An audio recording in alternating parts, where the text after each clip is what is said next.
Eu sou uma empreendedora cívica e fundei um instituto, o Igarapé. Por causa do meu trabalho, eu viajo para muitos lugares no mundo todo.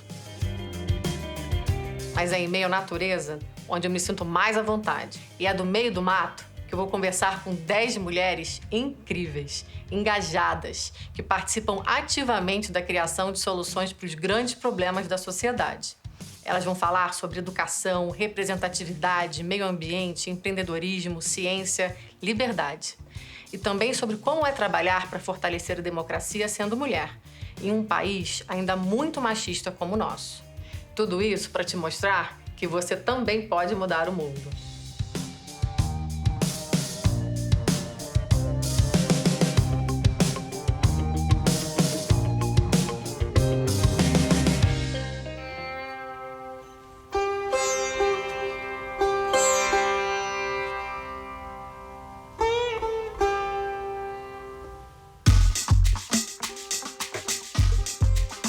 Basta saber da história dela para pensar em força, coragem e determinação. E quando a gente conversa com a Alessandra Corapi, ela transmite tudo isso no olhar, na voz, no corpo. Dá para identificar de cara a autenticidade e a integridade. Ela vem usando todo o seu conhecimento e toda a ancestralidade do seu povo para lutar pela sua tradição e pelo seu território. Uma luta que extrapola o bem-estar dos mundurucus. Uma luta pelo bem-estar de todos nós. A Amazônia está doente. O rio contaminado pelo mercúrio, as nascentes sendo exploradas pelo garimpo.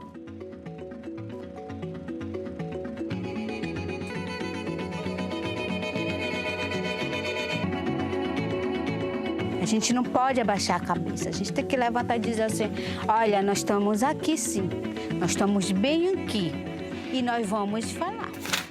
Primeiro, eu queria dizer como eu estou feliz de ter conseguido estar aqui ouvindo a Alessandra. Conheci a sua história somente através da premiação internacional que você recebeu, que é um grande reconhecimento. Eu falei, meu Deus, como eu não tinha escutado falar ainda dessa liderança incrível antes. Então, em primeiro lugar, Alessandra, eu queria dizer que é um enorme prazer te agradecer por estar aqui com a gente no Você Pode Mudar o Mundo.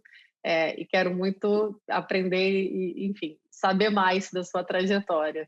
Eu que agradeço pelo convite, né? Eu fico muito agradecida quando as nossas vozes estão indo mais longe, né? Que as pessoas estão nos ouvindo. Alessandra, conta então um pouco para a gente da sua história e trajetória de vida e de luta, até virar essa chefe das guerreiras mundurucus do Médio Tapajós, na Amazônia brasileira. Meu nome é Alessandra Corapi, sou do povo Munduruku, na região de Itaituba, se chama Médio Tapajós, no estado do Pará. Eu me inspiro muito na luta dos povos que sempre estão falando em defesa do território. E uma delas foi, né, da luta do nosso povo contra a usina hidrelétrica São Luís Tapajós. A construção da mega usina, ela ia alagar o território. Então, eu ficava pensando, aonde que meus parentes vão? É um povo, eu não podia só pensar na situação onde eu vivo. E a outra foi a autodemarcação, né? Que os guerreiros passaram quase um mês dentro da mata, tivemos que aprender a mexer, o jovem aprender a mexer com GPS, com audiovisual, que hoje nós temos meninas que fazem audiovisual, então nós tivemos que aprender no mundo dos pariuates, né, que é os não indígenas. Você ter ideia, a demarcação, para ter o processo da demarcação, é muito demorado.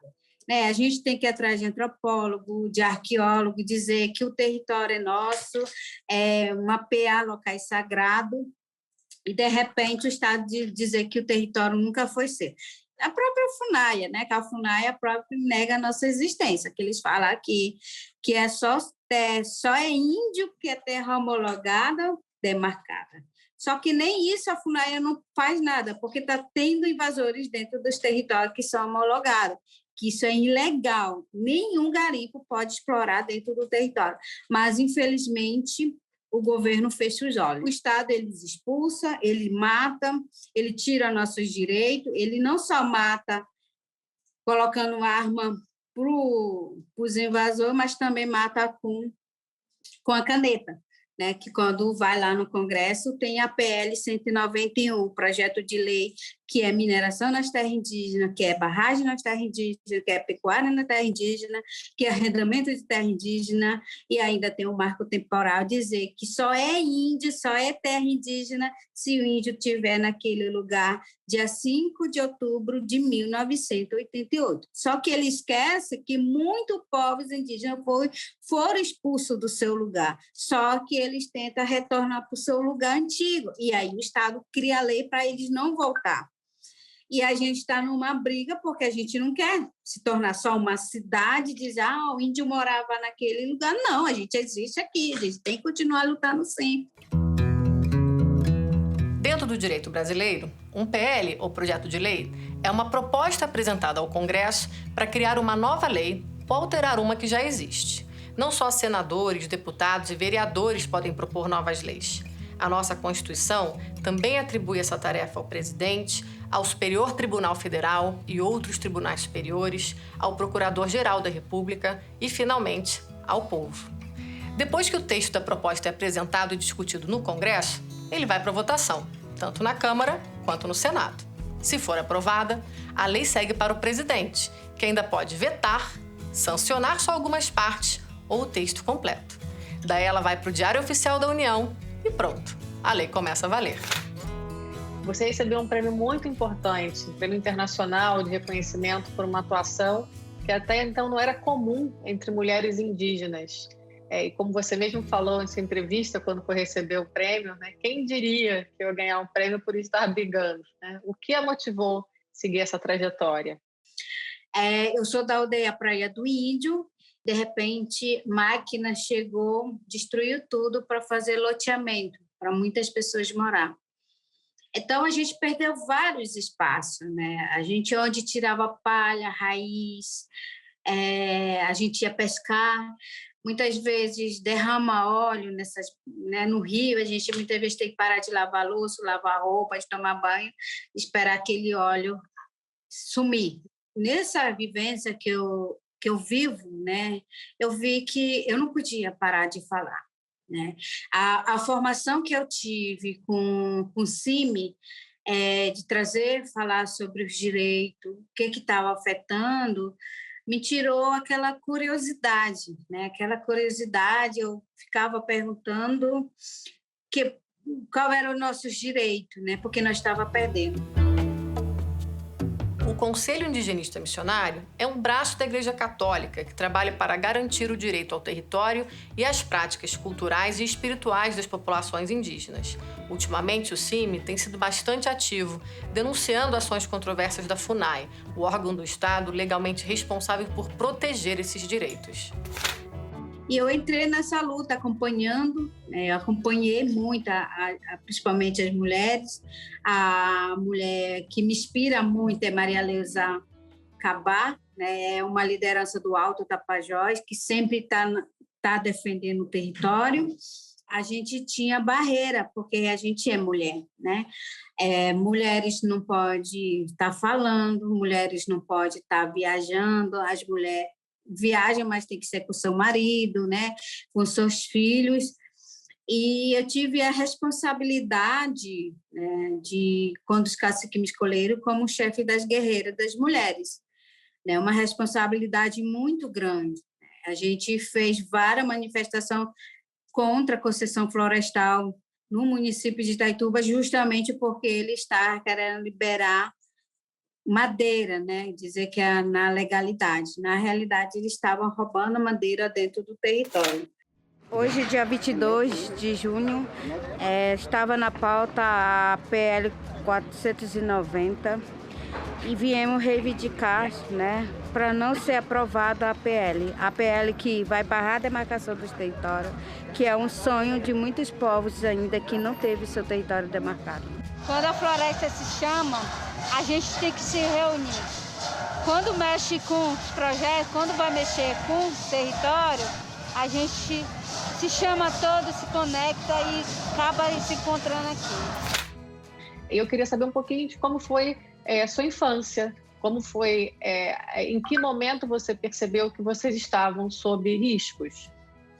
Olha, a minha infância foi muito boa, né? Eu sempre converso com meus filhos, né? Eu sempre falo assim, olha, aqui a gente brincava, a gente tinha aquela nossa brincadeira de jovem, né? De criança, vamos pescar. Aí a mãe de jovem, né? Menino de 12, 13 anos ia pescar, ou então acompanhar nossos pais para tirar palha, ou então na beira do rio para assar castanha, ou passar a noite pescando, tudo era naquela brincadeira, assim.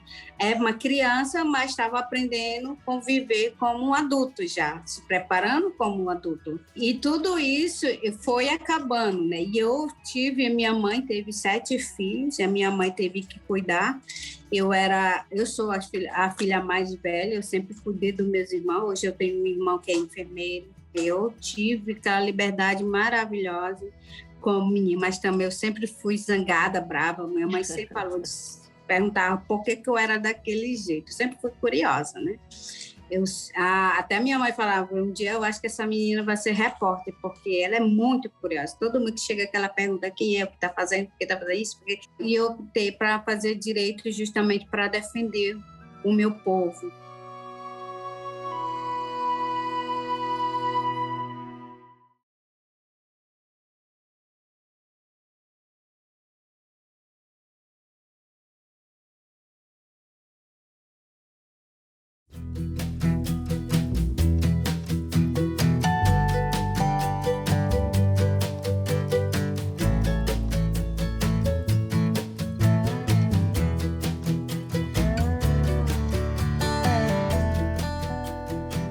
Quem mais, assim, nessa sua trajetória te inspirou, te influenciou a ser essa protagonista? Sempre foi na minha base com os caciques, junto com a Maria Leisa, né? Eu jamais queria ser liderança, eu jamais pedi para ninguém para ser liderança. Apenas eu queria que eles me ouvissem, que eles me entendessem também. Quando eu fui fazer o encontro das mulheres, ninguém acreditava, né? O pessoal falava, os caciques falavam, desisto, não vai fazer encontro de mulheres, é perca de tempo, as mulheres, o que as mulheres vão falar? E foi muito maravilhoso, porque as mulheres falaram de tudo. Qual era a preocupação delas, o que elas estavam sentindo. Aí teve a primeira, teve a segunda, teve a terceira encontro. Na quarta, não aconteceu por causa da pandemia, mas os caciques sempre falavam, e aí o encontro das mulheres? Eu sinto muito orgulho quando hoje eles cobram o encontro das mulheres. Eu tenho uma citação sua que eu li, eu fiquei muito impactada, porque eu acho que é muito verdade o que você está falando. E você diz assim, que os homens não podem andar sozinhos, porque homens às vezes desviam, e mulheres não. As mulheres seguem firmes. Então as mulheres precisam seguir firmes junto com os homens, porque senão o território é entregue.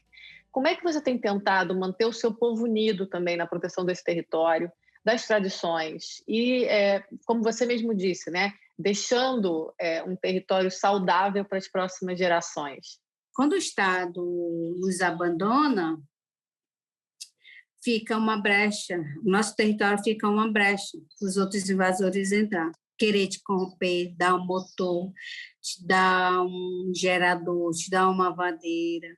Essa briga que hoje nós temos, ela está prejudicando muito, porque a sede da Associação Alcamborão, ela foi atacada, a sede da Associação das Mulheres, junto com as outras associações, ela foi atacada, eles atacam quem estiver lutando, e eles têm apoio de empresário, têm apoio de senador, de deputado, de prefeito, de vereadores, eles têm força porque eles têm dinheiro para isso. Há uma região onde que existe garimpo, eles fazem tudo clandestino, pista de voo dentro da área, levando prostituição, levando droga, levando doença, e aí que eles querem que os indígenas briguem entre si e dizer, olha, eu preciso disso. Isso é muito triste que você está me dizendo, porque eu concordo também que a gente está nesse momento onde o Estado está ali para dividir, justamente porque ele sabe, né, que, enfim, tem aí a máxima de dividir para governar. Então, plantar essa desconfiança, enfim, deixa numa escassez tão grande, né, que acaba abrindo espaço para ações mais desesperadas. Eu acho que a gente tem que entender muito bem o que está acontecendo para poder apoiar a preservação da floresta, a proteção dos povos indígenas, sabendo que há outras formas da gente apostar num desenvolvimento sustentável para essas regiões e para todas essas populações, como é que a gente pode apoiar vocês? Aquela Constituição, né, 231, 232, que colocaram lá em 1988, foi uma luta muito grande do povo indígena sair das suas aldeias e ir lá. Diz, olha, aqui é nossos direitos. Ninguém descobriu o Brasil, nós já estávamos aqui. Nós já existíamos. Não existia Estado, não existia país, existia liberdade. De repente o Estado divide, vem o município, vem, né, cada um pega um pedaço de terra e nós vamos ficando para trás. Como que a sociedade vai proteger as populações indígenas, o meio ambiente, se ele está negando os direitos de viver no território? E eles só estão esperando para liberar as PL. Se barrar esses projetos que estão lá no Congresso, também barra aqui. A sociedade também tem que barrar, né? Fazendo manifestação, apoiando os povos indígenas. Se não garantir um território para os indígenas, também não tem lugar para o meio ambiente. Quais são os principais desafios que você enfrentou como chefe das guerreiras Munduruku? E também como é que se equilibra, como é que está dando para fazer essa responsabilidade de ser mãe e ser essa liderança? Quando me escolheram para chefe das mulheres do Médio Tapajós, para mim ser coordenadora da Associação Parerê, comecei a viajar. Aí o meu esposo falou, você não acha que você abandonou teus filhos, você largou todo mundo e agora você não está ligando, você está só viajando, falando a luta, mas esqueceu da gente? Eu olhei assim para ele, eu disse, meus filhos abandonaram, mas ele tem pai, tem tio, tem avô, tem tia. Como que eles estão abandonados? Você não confia em mim? Se os caciques me colocaram nessa posição, eles confiam em mim, por que você não confia? Se você não confia, não merece estar comigo, então. Se for para viver com desconfiança, você tem que sair do meu lado. Então, foi uma coisa assim que ele percebeu e hoje ele apoia. Eu queria te perguntar como é que você está se cuidando assim, da sua saúde emocional, mental, porque como a gente está conversando aqui, você tem sofrido também ataques, retaliações. Como é que está sendo viver assim? Enfim, como é que você tem se cuidado?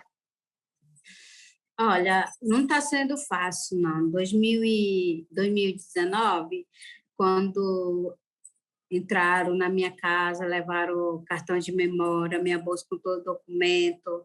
Eu sabia que esse recado era para mim, porque eu já vinha recebendo. Mas eu não posso largar meu parente por causa das ameaças que eu sofro. Eu não posso largar a mão dele. Como todo mundo fala, todo mundo segura a mão de todo mundo, ninguém solta a mão de ninguém. É esse momento que a gente tem que estar segurando. Quando atacaram a sede das mulheres, eu fui questionado para não ir lá, e eu fui.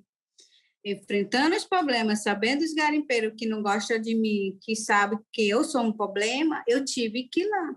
Eu não ia largar a mão da minha parente Maria Leisa, das outras mulheres, quando na hora que mais precisa eu fugir, não, eu tenho que enfrentar. Às vezes eu já acordo cedo, eu falo com as plantas, né? Eu converso bastante. É um momento que eu fico me inspirando, né? Aquela inspiração que eu sinto quando eu estou perto de uma planta ou de uma árvore ou perto de uma criança. Eu sempre, para mim, eles estão me ouvindo. Uma árvore é uma casa imensa de algum animal, de alguma vida. Ou pode ser de abelha, ou de borboleta, ou de lagarto, ou de pássaro, ou de um macaco. Então, ela é uma vida. Você torando uma árvore, você está tirando casa de várias vidas. Quando você consegue tirar uma casa de alguém, está tirando também a nossa casa. Se cuida muito, viu? Eu entendo, eu acho linda a forma com que você coloca. E eu acho que a gente tem que, no coletivo, também proteger você, proteger seu povo. Eu vou tentar ouvir as plantas, e tentar ouvir as árvores e tentar conversar mais com elas. Acho que eu vou escutar o seu conselho. E eu queria que você contasse, assim, deixasse aqui uma mensagem para quem não está engajado, mas que gostaria de fazer algo pelo seu entorno, pela sua comunidade, pelo seu povo. O que você diria que assim, é um primeiro passo que essas pessoas poderiam dar? O primeiro passo é ouvir. A sociedade ela tem que parar um pouco para ouvir o que nós estamos falando. A gente luta por um rio para defender não só nós, aquelas pessoas que estão lá na ponta, que não sabem que nós existimos aqui para defender a Amazônia, para defender o meio ambiente, para defender o rio. Aquelas pessoas, aqueles indígenas que moram na cidade, também sofreram. Eles sofreram genocídio, foi proibido de falar na língua, foi proibido de andar pelados, né? Usar aqueles trajes natural, foi proibido de usar a natureza para se curar, para falar com os espíritos. Foi expulso das suas aldeias para construir grandes cidades. Então, mas nós estamos em todos os lugares, seja na cidade, seja na rua, seja na aldeia. Mas a gente nunca deixou de ser índio. A gente acha que tem que entender quem não acompanha, né, a causa indígena. Enfim, isso tudo que a Alessandra está falando é documentado, né? As terras, os territórios indígenas são os lugares onde a floresta é mais preservada. Que todos possam te escutar, que possam aprender e que possam se engajar, porque a gente é obrigado mesmo a aprender a como podemos também fazer o nosso papel para proteger vocês, nós, porque somos um só, né? Então, Alessandra, muito obrigada por essa conversa. Fiquei muito feliz de você ter aceito esse convite e te agradecer de coração. Tá bom, obrigada a você.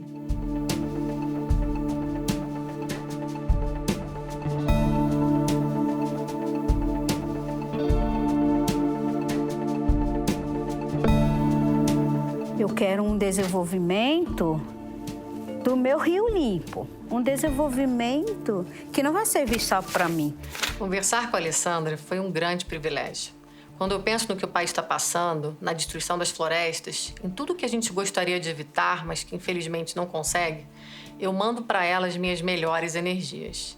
Me questiono o que mais a gente pode fazer para levar adiante essa luta dela, que é uma luta nossa também, e é tão urgente. E você? O que você pode fazer? No próximo episódio, a gente vai continuar conhecendo maneiras de mudar o mundo.